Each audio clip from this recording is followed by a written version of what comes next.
Hello, my name is S.K. Williams, and this is my second of six Lenten reflections to be given in the year 2026. Lent is a time of privation, a time when we voluntarily do without, where we give something up to wander in the desert, be it literally, some actually have gone to the desert, or metaphorically, in preparation for the Paschal season, when Christians celebrate the death, burial, and resurrection of Jesus Christ.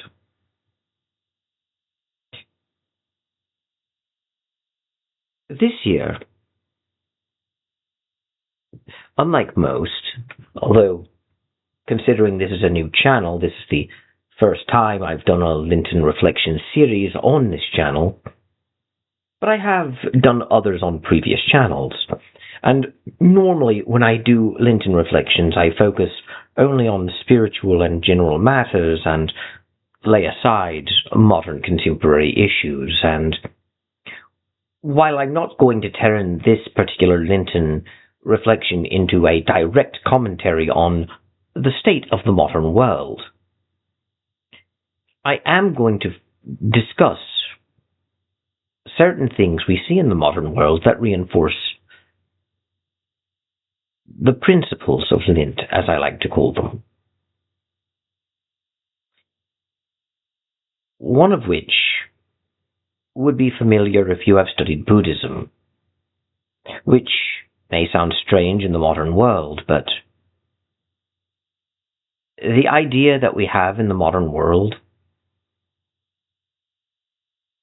that religions have to be kept in discrete packages, and you can never have truth in one religion if another is true.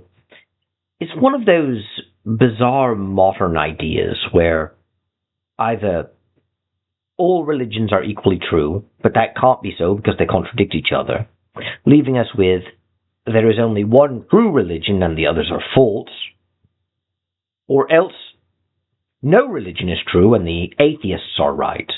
That is how we tend to frame it in the modern world, but we don't do this with anything else besides religion, which I've always found to be problematic. You see, I don't really think there is a difference between philosophy and religion. I know that in our culture today, we like pretending there's a very clear distinction, and modern-day militant atheists who go about talking about how evil religion is, but respecting philosophy, will mock me for equating the two and even accuse me of committing the equivocation fallacy, a logical fallacy, because, after all, I'm religious and, therefore, prone to logical fallacies.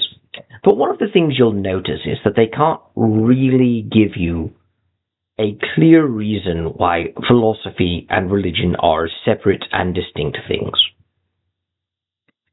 that can actually withstand scrutiny.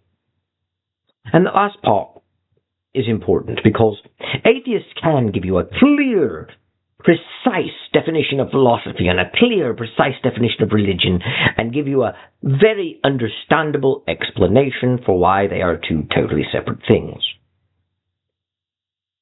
I'm not saying they can't. But simply because you can explain something doesn't mean your explanation is actually true or that your explanation would stand up to scrutiny. And that's the part that modern militant atheists tend not to really understand. You see this all the time. For example, when the new atheism got started, John Brockman promoted the argument that true atheism and true secularism has never been genuinely tried as the basis of a society, and that the communists, the first people to actually implement an atheist state, and who subsequently erected an authoritarian government that was tyrannical and abusive and that committed many atrocities, did so not in the name of atheism, but in the name of communism, creating a very clear line. What's more, John Brockman argued that communism was actually a form of religion. This, of course, means that it can't be atheism, because atheism is the opposite of religion. I found this argument as disingenuous as I now find the four horsemen of the new atheism, who repeated John Brockman's argument at his behest, because it's fairly obvious if you study history that the atheistic governments of the communists really were basing their actions upon an ideology that rested on atheism and materialism and humanism. They even say so in their own writings, and as much as modern-day atheists would object to that and saying, you can't just believe face value when they make claims, keep in mind these are the same atheists who insist we take their words at face value. If the modern atheist says that he is not religious, we must accept that he is not religious. If the modern atheist claims that his atheism is not a belief that there is no God, but a lack of belief in a God, we must accept that. Even as that atheist is calling people delusional for believing in a magical sky wizard and deriding God as a mythical character or a fantasy creature, a fictional character in a badly written fantasy novel, and talking about how sad it is that grown adults still have imaginary friends. That atheist is, of course, not making any claims. After all, by definition, atheism is a lack of belief in a God, and we have to take that at face value.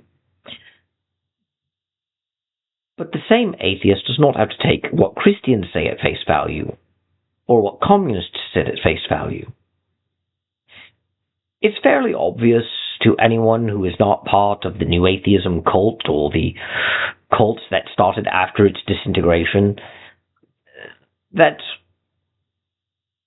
it is disingenuous to deny that atheists claim that God does not exist and have the burden of proof. Even if we were to accept that atheism has always been defined as a lack of belief in a God, and that the original Greek word atheos meant without belief in a God or lack of belief in a God, and the ancient Greeks understood atheism as such, and that historical atheists like Charles Bradlaugh and Robert Ingersoll and Bertrand Russell all understood their atheism as a lack of belief in a God, that wouldn't change the fact that it's never actually been a lack of belief in a God. And that's something the modern atheists really aren't good at coping with.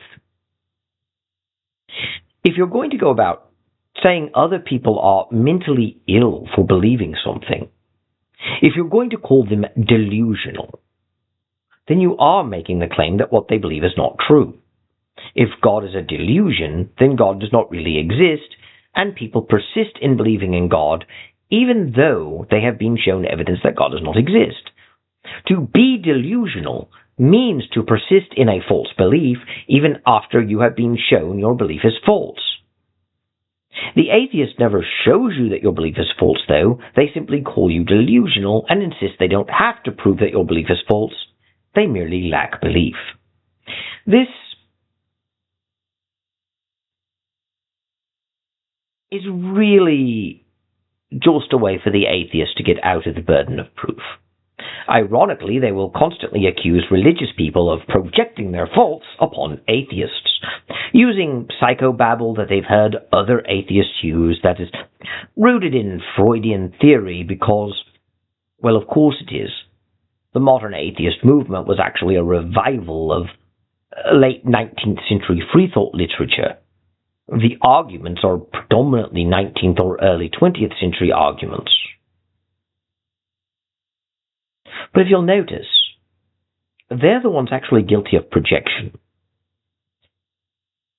They'll say that if you point out that atheists really are claiming that God does not exist.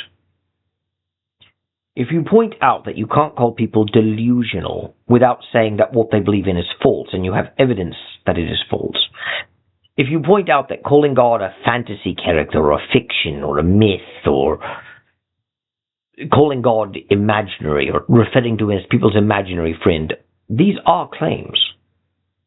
You are claiming that God does not exist. And let's face it, we've all heard atheists outright say, God does not exist. The real delusion is pretending that merely defining atheism as a lack of belief in a God automatically means that anyone who calls himself an atheist merely lacks belief in a God and has made no claims and has no burden of proof. The modern atheist movement is largely built on word games like that. They define faith as belief without evidence, and if you point out that there are other definitions of the word faith, they'll insist that they're using the religious definition of faith, how religion defines faith. And they'll even point to the Bible, which gives the biblical definition of faith in Hebrews 11:1, which clearly says that faith is belief without evidence. This, of course, assumes that religion is a unified thing that everyone agrees on, and that the Bible is an authority towards. The irony is, their biblical definition of faith isn't even something everyone who believes in the Bible would use. It's part of the New Testament, the book of Hebrews. That means it would be binding on Christians, but not on Jews. Even if we were to accept that Hebrews 11:1 is indeed the biblical definition of faith, and that it really does say that faith is belief without evidence, why would a Jew be bound to that? And of course they use Hebrews 11:1 not simply as the biblical definition of faith, but the religious definition of faith. But what if you're a Muslim? What if you're a Hindu? What if you're a Taoist?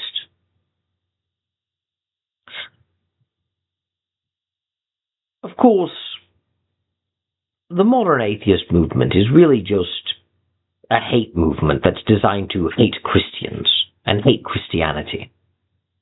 It's not really designed to attack religion in general, and it can't. And of course, its arguments are silly nonsense that assume all religion and Christianity are synonymous. You'll often hear this type of atheist talk about how religion teaches you to believe in the Bible and not question it, or religion teaches you that Jesus is your savior, without explaining how some dead guy on a stick would save you and all that. It's obvious when they talk, even when they do so in more general terms, like religion teaches you how to get saved and go to heaven, that they're really just addressing Christianity, and they're just assuming all the world's religions operate the same way. I've heard numerous atheists, for example, say that it's an amazing coincidence that all of the world's religions have a magical sky wizard and a charismatic leader who can save you by bringing you in line with the magical sky wizard. This is, of course, reductionist mockery, but it is also inaccurate. The idea that all religions have a charismatic savior that saves you and sacrifices himself for you, that's simply not the truth. Buddhism, for example, may have the Siddhartha Buddha, but the Siddhartha Buddha was not a savior sent from heaven to save us. He was a man who gained enlightenment sitting under the Buddha tree. And ultimately, had Siddhartha not gained enlightenment, at least in his lifetime, someone else would have eventually. Buddhism does not offer salvation. And I'm not saying that as a Christian who's saying the Buddhist offer of salvation is false, the Christian one is real, like a lot of atheists will assume that I'm saying. I'm saying that you will not find the concept of salvation in Buddhism. just as you won't really find that concept in Judaism. Judaism, of course, uses the word salvation for Israel and the Jewish people, but that's in a material, worldly sense, not in the sense of going to heaven when you die. Islam has a sense of salvation, but it's obvious that it comes out of the Christian concept. And ultimately, they don't mean the same thing as Christians do either. And when you get to other world religions like Hinduism or Taoism or Shinto, they don't really have a charismatic savior who sacrificed himself to save you, not in the same way, and often not at all. But therein lies the problem that militant atheism has always had. It's a polemic that is ultimately predicated on generating an illusion. The illusion that the atheist is the rational adult in the room who is beckoning us to these Elysian heights. If only we can break the bondage of religion, we can fly free using science and reason to reach new heights. And of course, we'll get a utopia once religion has died and reason has prevailed. But this is the same thing the communists promised. The communists whom they say they have nothing in common with and who are actually religious. Then again, they also say that Hebrews 11:1 defines faith as belief without evidence, and it really doesn't. Hebrews 11:1 is talking about attaining a future goal, and is telling you that faith allows you to see your goal realized before you realized it. It's a motivational text rather than a definitional one. And we all know this because even though Hebrews 11:1 is talking about salvation and how if we cling to the faith we will find that salvation in the end, and it's also why I don't really believe in the modern evangelical Protestant idea of getting saved as if we are saved now. The text of the Bible is rather clear that salvation is a process. But by faith we can see that salvation. Even though it's not here yet, we can see our life in heaven, even though we are still on earth. This principle actually applies to anything you would do. Suppose you wish to go to university and gain a degree, for example. Faith, meaning trust or confidence, allows you to see yourself with that degree working the career you want, even before you have taken your first class. Trust or confidence, or in other words, faith, would allow a man who buys an empty plot of land to see the house he wishes to construct even before it is built. Faith, meaning trust or confidence, allows a man to see a better life for himself as he moves to a new area, a new city, or perhaps even a new country, even though he hasn't secured a job yet. Hebrews 11:1 isn't really trying to define the word faith, and it isn't really giving you the biblical definition of faith, and it certainly isn't giving you the one definition of faith that you must always apply every time the word faith shows up in the Bible. Which is silly anyway when you realize the Bible was written in more than one language and uses more than one word for faith. In fact, it uses more than two words. It's not like there's just the Hebrew word for faith and the Greek word for faith. In Hebrew, there's actually 3 different words that we translate in English as faith, and they don't all mean the same thing. But yet the atheist argument is that we must always define the word faith in English by Hebrews 11:1, no matter where it shows up in the English translations of the Bible, without regard for context and without regard for the original languages, which I've always found rather bizarre of the atheist community, which prides itself on its rationality, because it's obvious that they're not being rational in their criticisms. But therein lies the point. You see, Militant atheism, which bills itself as the rejection of religion and the embrace of reason, as if one cannot be religious and rational, one must choose between the two, and that creates this image of the atheist as an intelligent, rational, logical being, in contrast to the religious person who is primitive and superstitious and irrational, has built its own mythology around what it means to be an atheist and what religion does. This includes, of course, the idea of how religion holds us back and causes endless strife, the mythological narrative of the Christian Dark Ages, where Christianity destroyed the brilliant and secular and specifically secular humanist works of the non-religious Greeks and Romans, who may have had some sort of religion with gods but didn't take it seriously, and who respected atheists and had a tolerant humanist society that was in no way religious. Just read the works of Tim Whitmarsh and A.C. Grayling. But then was destroyed by the religion, with religion now being understood as the aberration of society, and their works declared pagan were destroyed by the church, destroying centuries of scientific advancement and leading to 1,000 years of stagnation until the Renaissance and Enlightenment broke the back of religion and began forcing the monster to retreat.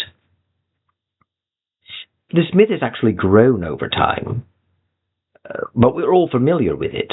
In the past, we used to understand that humanity started out religious until growing out of religion into reason, but now, thanks to Tim Whitmarsh and A.C. Grayling, we're beginning to understand that religion is an aberration rather than the default for humanity, and that humanity began as non-religious, and the Greeks and Romans were not a religious society. Religion is the aberration, not the norm, and that the modern advance of secularism is resetting us to our normal, natural, humanist default.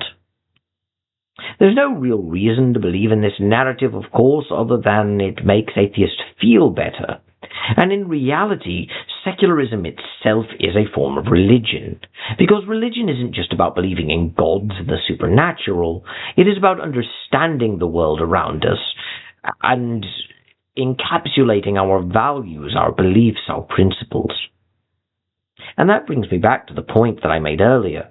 There is no actual difference between a philosophy and a religion.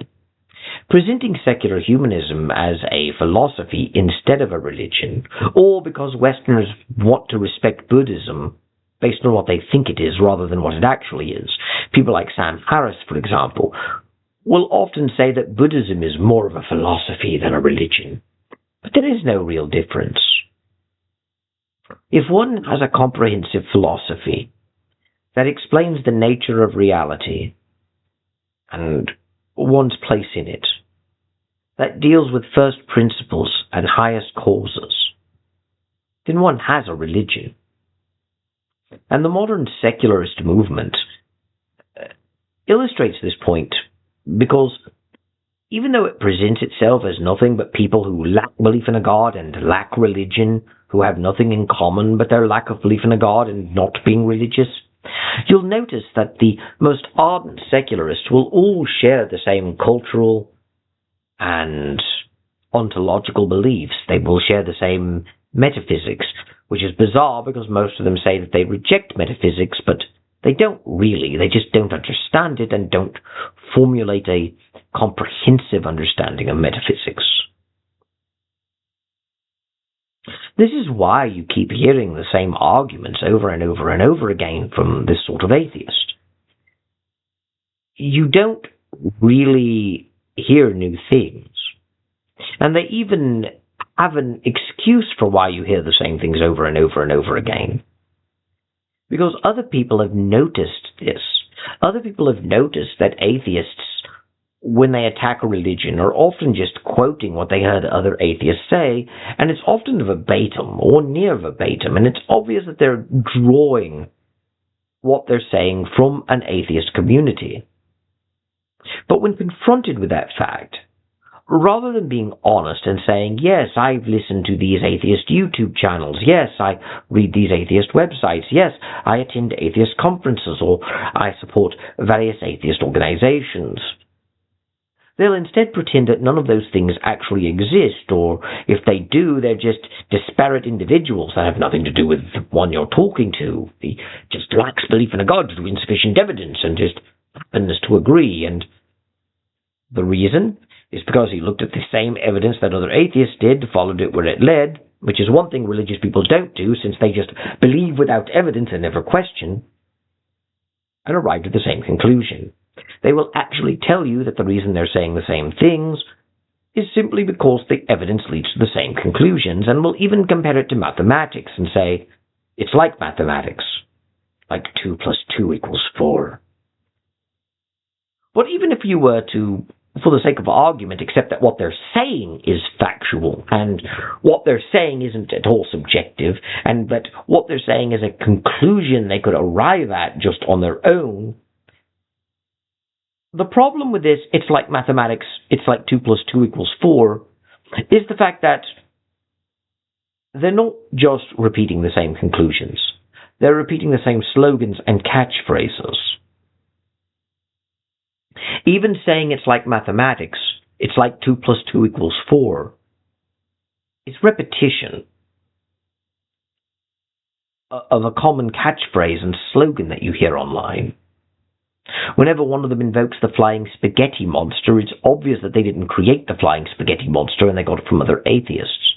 Whenever they see someone quote the Bible and they decide to quote a Vorlon proverb from Babylon 5, simply to reinforce that the Bible is just as much fiction as Babylon 5 is, they're doing so because they saw other atheists quote that same proverb. Whenever they say, I want to believe in as many true things as possible and as few false things, they're obviously quoting Matt Dillahunty. And we've all heard these same slogans, and we know how these conversations go. We even know that if you point this out and start giving examples, you'll be accused of doing the Gish Gallop rather than the atheists actually admit that you're right. They would rather accuse you of being dishonest and using a dishonest Christian apologist tactic pioneered by a dishonest Christian apologist named Duane Gish. You're doing the Gish, rather than admit that they are simply mindlessly repeating slogans. But they are just mindlessly repeating slogans. It doesn't matter if they admit it or not. And you're not doing the Gish Gallop just because you quote a few of those slogans to prove your point. You're actually only making one point, and supposedly the Gish Gallop is when you try and win by attrition by throwing out multiple arguments without regard for how strong they are. But if you're only making one argument, and that's that atheist conversations are predictable, because they'll always say the same things and respond the same way, then you're not really doing the Gish Gallop, you're making a broader point that they're refusing to address. But then again, the modern atheist community, for all of its bluster about how rational it is, will often rely on cheap mockery and insults and pretending to not understand what you say in a joking way, all to demean you and to delegitimize the point you're making without actually addressing it. And we see this all the time with modern atheists. I remember the last time I was online, for example, I used a very common euphemism. And I have to do that when I post on the two of you. Because if I don't, my comments will be removed and I might have my new channel subjected to the same scrutiny as my old one. This is why I'll say sometimes things like unalive. This is why we talk about PDF files rather than people who like them a little too young, if you know what I mean. This is why people will talk about mustache man or Austrian painter. And everyone knows what people mean by this and why we're using these euphemisms. I used one such euphemism by pointing out that I'm really tired of hearing about the Catholic Church and its supposed problem with rampant PDF file alia, when in reality, the Catholic Church never had a serious problem with that. It was largely a media creation. I'm not saying that no priest has ever done so with young ones, but it was exaggerated. And ultimately, the atheist community doesn't have the moral high ground that it pretends to, because there's plenty of PDF file here in the atheist community, in the skeptic community. The new atheism itself was funded by the Edge Foundation that received most of its money and direction from a man whose name I also can't say without risking certain problems, but whose name sounded rather like Jack Ebstone, if you know what I mean.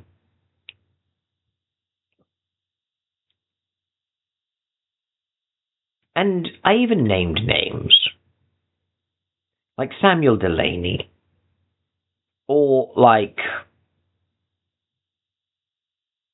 the Moorhead scandal, in which Hermet Meta himself, one of the most prominent voices in the modern skeptic community, helped cover up his own abuse of his own stepchildren. And instead of dealing with the fact that Arthur C. Clarke, for example, definitely had such inclinations himself, or that several other people that I can name, like Harry Hay or several others, and how it isn't just that they're individual people who merely lacked belief in a God due to insufficient evidence with those predilections, but how the secular community rallied behind them even knowing about this and helped cover it up and prevent these people from facing legal problems. All without the media making a big deal out of it when it comes out. And certainly without the year after year after year of being reminded of it. And how hypocritical that is of both the media and the modern skeptic community, because they don't really care about the children being raped. They only care about demonizing the Catholic Church and Christianity in general. And I pointed that out, and this bloke responded with, "What's PDF earlier? That way you prefer PDFs to Word documents or something? I'm so confused." And it's obvious he wasn't really confused. But that's the nature of the modern skeptic community. The modern skeptic community is not skeptical. The modern skeptic community starts with the assumption that secular humanism is true, that secular humanism is the default of all humanity until religion comes along to poison it, and that the only reason we don't have a secular humanist society is because religion persists and it needs to be fought. But it also makes all sorts of other metaphysical commitments and all sorts of other statements about human nature that ultimately we know aren't really true, but must be propped up by endless insult and mockery, because they really can't defend what they're doing. It's easy today, years after the fall of the Soviet Union, to say the Soviets killed in the name of communism, not atheism. But communism is atheism. Communism, as understood in Marxist thinking, demands a materialist understanding of the world and a humanist value system. Denying that, pretending that atheism had absolutely nothing to do with the atrocities of communism, well, that's absurd. It obviously did.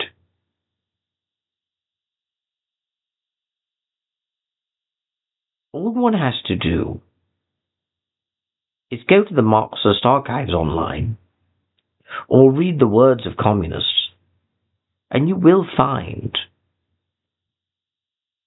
that they openly embrace the same secular humanism that modern-day atheists do.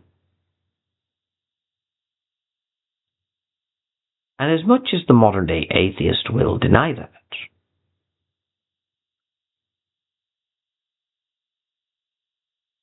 there is simply no escaping the fact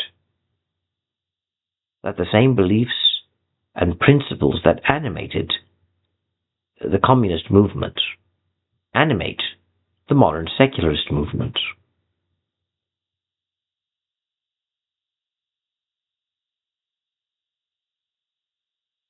This is particularly damning when you realize that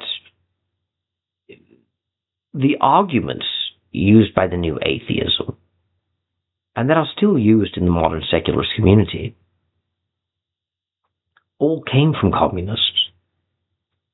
Sam Harris, for instance, famously argued that secularism is tolerant and that's one of its virtues, but religion is inherently intolerant. That's because all religions have a single book that they claim was written exclusively by the creator of the universe, with the problem being that we have several such books that all contradict each other, thus causing inherent conflict and in-group out-group bias because each religion claims it's the true religion and the only way to be saved. And religion isn't just content at fighting other versions of itself, it will fight non-religious secularism as well. Religion is an inherently intolerant force. And as such, secularism, in order to preserve tolerance, must become intolerant of religion. This is a line of thought that Sam Harris gets from the New Left, and ultimately from Herbert Marcuse, who said the same thing in Liberating Tolerance, only his claim was that we should only tolerate movements that increase liberation, and we must be intolerant of movements that undermine or counteract liberation. As such, according to Herbert Marcuse, we must be tolerant of movements from the left and intolerant of movements from the right. It's fairly obvious to anyone who's thinking about this without a political axe to grind or an ideological commitment that would blind them, that when Herbert Marcuse made this claim that we must be intolerant of right-wing movements because right-wing movements deny liberation and tolerant of left-wing ones, that his real goal was just to spread left-wing thought and to get rid of the opposition without having to address any concerns, because the right has no valid concerns, it's just about authoritarian tyranny. And that Sam Harris is basically doing the same thing, because to Sam Harris, religion is inherently right-wing.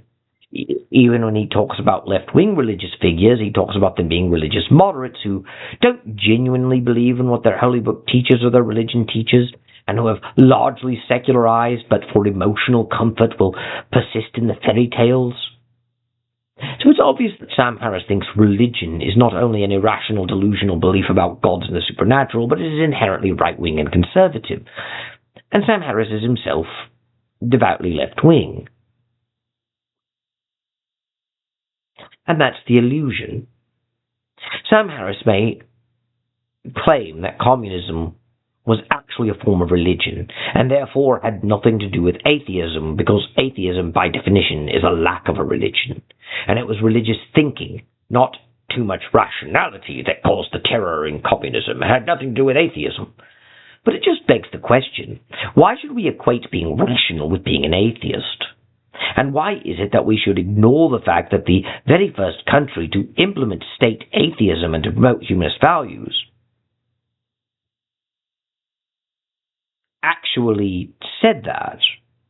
Why must we instead conceptualize the Soviet Union as a religious state posing as atheist that had nothing to do with real atheism? Especially since you can't show a material difference between the beliefs of Sam Harris or Christopher Hitchens or Richard Dawkins or the late Daniel Dennett and communists. They all draw from the same belief systems. And ultimately, atheism is a belief. Atheism is not just a lack of belief in a god.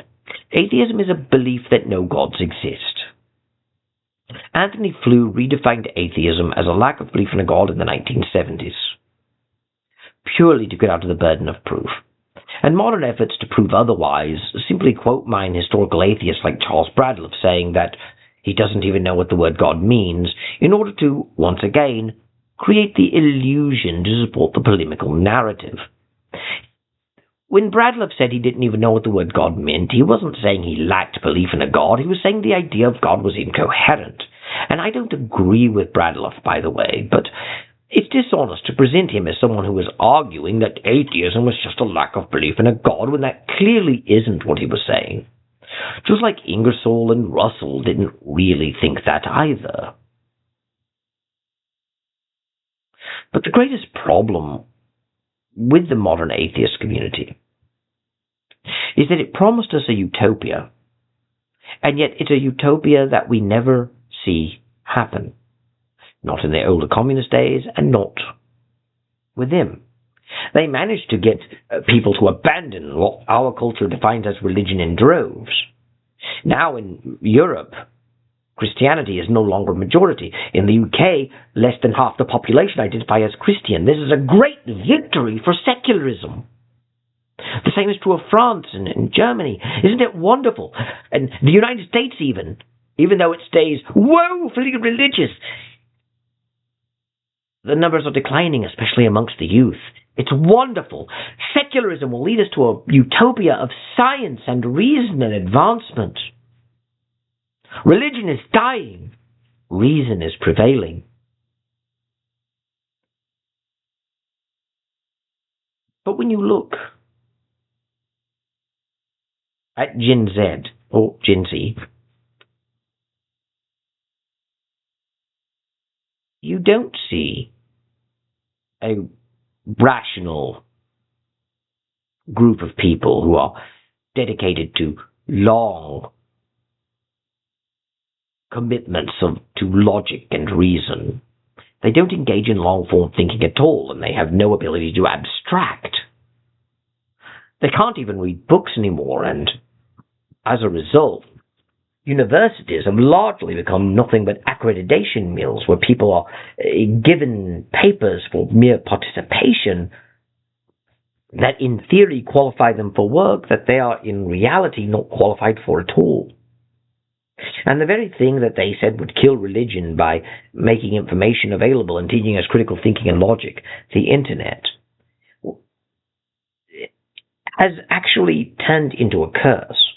Because rather than all of the world's information being available at our fingertips, allowing us to learn logic and reason and how the history of religion shows its faults, and to apply the principles of critical thought, logical inquiry, to understand the irrationality of religion and the beauty of science and humanism, what we see is that secularists become secularist through peer pressure or through atheist activism that doesn't really teach critical thinking. It just equates being an atheist and mocking religion as irrational as critical thinking. And this creates lazy habits. The internet has also allowed us to train our minds to only read short sentences like tweets, and to fragment our interest. And instead of looking at all sides of an argument with all of the information available to us, most of it goes unused by the majority of people who only look at a small handful of things. When you live in a world where even the Ivy League universities have dumbed down their requirements, and where people at Harvard or Yale or Oxford or Cambridge don't even read full books and cannot understand how to think in abstract terms, and don't even understand any of the ideas in the world's great literature, it puts a lie to Hitchens claiming that we will find meaning in literature. It was always a lie anyway, since literature exists to reinforce values and truth. It does not exist for us to discover through them. But now we don't even read the literature. People don't read Shakespeare. People don't read Keats. People don't read. Or they do, and it's tweet level or barely a paragraph. Even at Ivy League universities, they've removed books from the curriculum. They've stopped mandating long reading. They give very simplified summaries, which are then written by other summaries. AI has been shown to have a detrimental effect on our ability to reason, as people begin to outsource their thinking to a machine which, by the way, even though it's called artificial intelligence, is not artificially intelligent.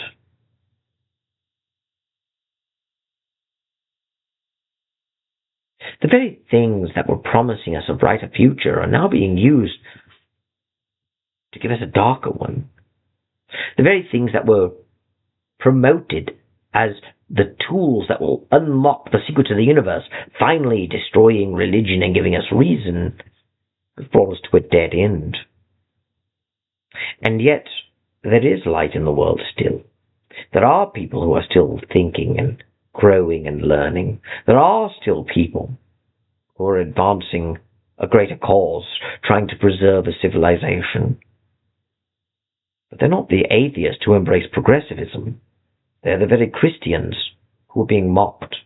And we're beginning to see stirrings of a revival. One that I'm a bit apprehensive about, considering it's being mixed with nationalism, though not for the reasons that a lot of people here would think. I don't fear Christian nationalism being some white supremacist return to fascism and Austrian painter. But I do fear that it will lose the metaphysical commitments, much like evangelical Christianity does. And it will deform Christianity, though a deformed Christianity is still better than an ardent secularism which, even though it claims will give us a richer life, instead gives us death.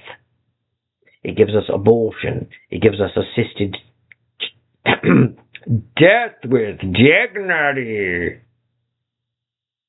which ironically robs us of dignity no matter what it's called.